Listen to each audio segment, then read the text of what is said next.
The Syrian civil war saw millions of people flee the country and seek refuge abroad. Now, the fall of the Assad regime has again led people to flee Syria. This time, though, Assad loyalists from the country's Shiite minority.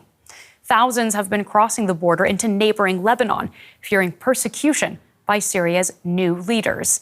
DW correspondent Sara Hteit reports. Fatima is sheltering in the town of Hermel, a predominantly Shiite Muslim town in eastern Lebanon. She says she had to flee her homes in western Syria after the fall of Bashar al-Assad because she fears retribution. As a member of the Shiite minority in Syria, her family supported the regime throughout the country's civil war.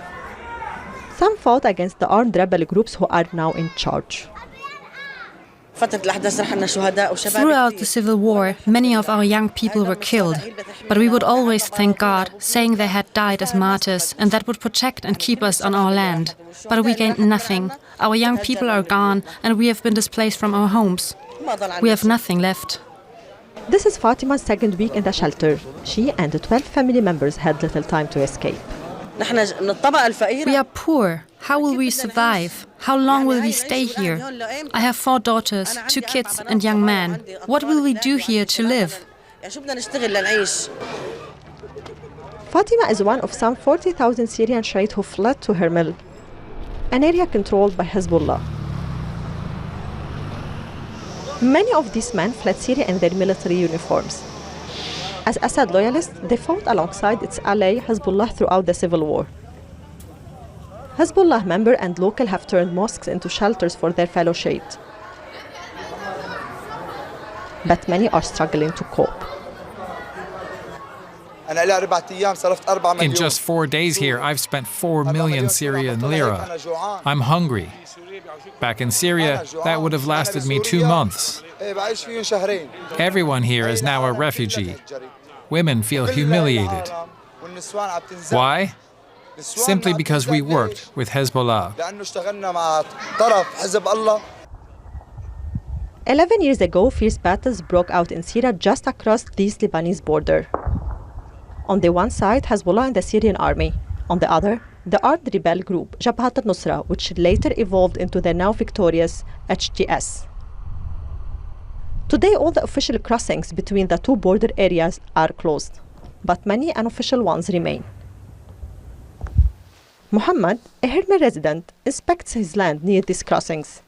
He fears armed groups from Syria may now use them to attack Hezbollah and enter Lebanon. We're cautious. The army hasn't deployed here to secure the border. We, the locals, are on high alert. Everyone is armed and watching.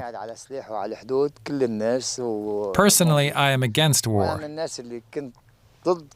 But if anything happens here, I will be the first to fight. Fatima spends her day in the shelter, waiting for any news about when it might be safe to return. HTS has promised to protect these minorities. But for Fatima, her family, and many others here, their future in the new Syria is uncertain. I'd like to welcome Anna Fleischer, the director of the Heinrich Böll Foundation's regional office in Beirut. Welcome. Shiite Muslims fleeing the country, heading to Lebanon. They're afraid of persecution from Syria's new leaders. Are they right to be worried?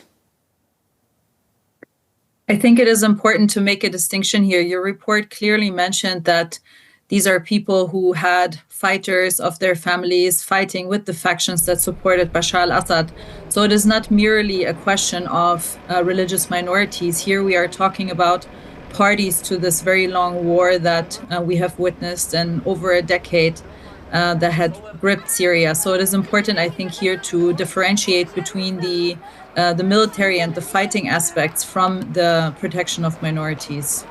So for those who did not fight in support of the Assad regime, worries about the future, their future under the new Syria would be unfounded, if I understand you correctly. We simply still do not know exactly how the new leadership of Syria under HTS, Hayat Tahrir al-Sham, will exactly implement their rule. They have promised protection for all minorities. However, it is important to highlight that Syrian civil society that is mostly secular is demanding not only a protection of minorities, but a full protection as Syrian citizens, and that citizenship is fully enforced, and that we are not merely talking about a protection of religious minorities, but a full participation and a full protection under Syrian citizenship. How likely do you think it is that we will see this full citizenship and the rights that come with it extended to all ethnic and religious minority groups? I think it is vital at this point to really stress that it is important not to sort of accept this new leadership of Syria under Hteit al-Sham. It's important for us to ask, and especially also for European stakeholders and decision makers, to stress that this is a transitional period. And within this transitional period, it is important to have other and more diverse members of Syrian society be a part of this transition, and that it cannot be HTS alone that decides the future of this very diverse country. And which groups specifically, both among regional players and then more widely internationally, would be best positioned to have a hand in encouraging HTS to protect minority groups?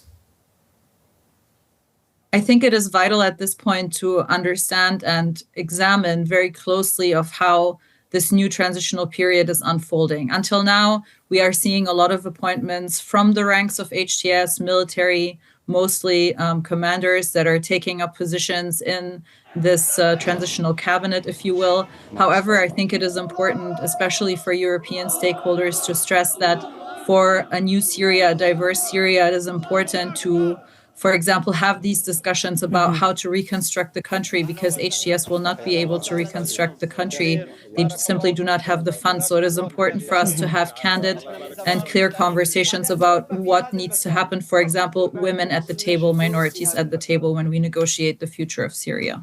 Anna Fleischer from the Heinrich Böll Foundation. Thank you. Thank you.